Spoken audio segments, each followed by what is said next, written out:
Hey guys, today we're looking at Loong, the Power of the Dragon by MMOlook. This is a short review. I'm going over some of the things I think is good and bad about the game.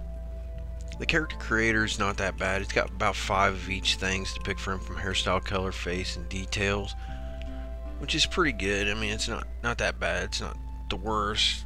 It's not like Perfect World or anything. The game reminds me of Jade Dynasty, how it's got an auto track feature in it where it's got your little quest helper on the side, and it it takes you where you gotta go. You gotta kill so many of these, so you auto click it and you auto move. You can do this through the whole game, which I can't stand that feature in games for some reason. It's just too lazy. I mean, it's playing itself, and I can't stand that.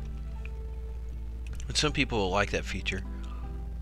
This thing gives you about the previews of what your weapons will be later on. It's got like no classes to pick from. That's a big deal in this game. There are no classes. You pick, at the tutorial of the game, starts you off. Basically, after you finish the tutorial, you get 2 pets. One's your mount, which is cool. They give you a horse to ride, and you get to pick between 3 animals. And basically, these little animals, they can give you buffs, and also, because you can train them to give you buffs, and they loot stuff for you. So they're little loot buddies. That's a pretty cool deal. In a free mount, that's cool. As I said, there's no classes, so basically you get to pick between the sword, polearm, saber, whatever, and then you pick these, and then they give you different abilities. I mean, 3 of them are like a healing or magic DPS class, so you can be a bow healer, a sword healer, 2-handed sword, saber. So it's a mixture. There's not very many guides. There's some on the forums on there are some cookie cutter builds, surely. There's PvP in the game. After 30 it's open PvP, so there are some safe zones in the cities, but it's free for all after level 30. Also, the game has an item mall, and you can use in-game gold to buy the ingots that you use in the item mall off other players, which is a cool feature for somebody that doesn't want to buy anything off the item mall itself or use real money. The graphics are good, really good, except for the sword and cape deal here, but other than that, the graphics are really well done. The Chinese themed game is really excellent.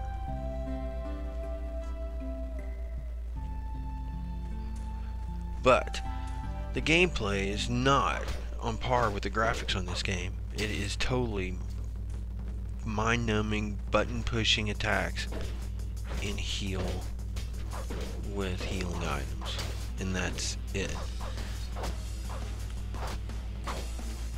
As you can see here, I'm rounding up a bunch of monsters here, and I'm going to do an area effect. That's basically the game. That's basically the game right there, all the way to cap. The graphics, though, as I said, are really good. Awesome graphics. But the gameplay, they put this much detail into the graphics, but the gameplay is not that. It's your typical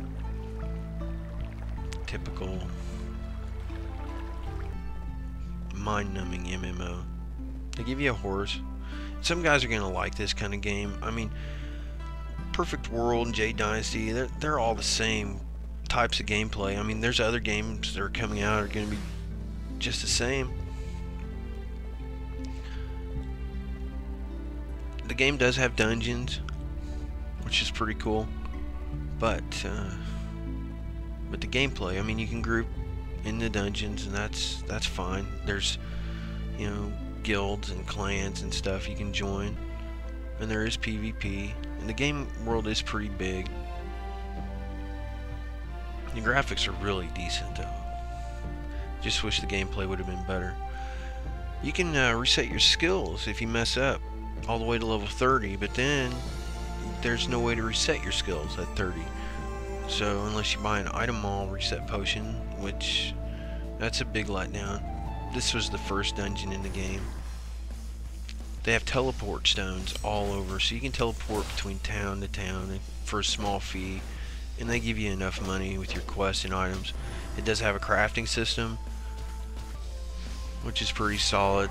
The pet system for taking care of your pets.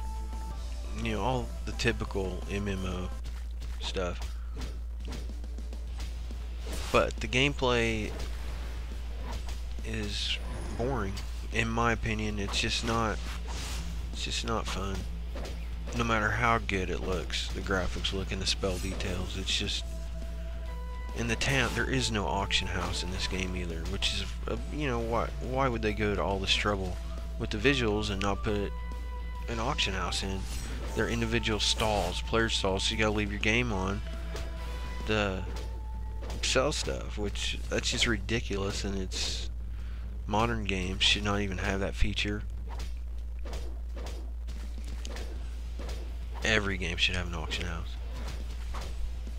So I'm taking on this like mini boss here, and he's got a gazillion hit points, and I'm not even gonna finish all of it, but because it took forever, and all I'm doing is just spamming my buttons, nothing special, and using healing pods. So guys, the good things about the game are the graphics. It does have a pet system, and a lot of people are fans of this type of gameplay.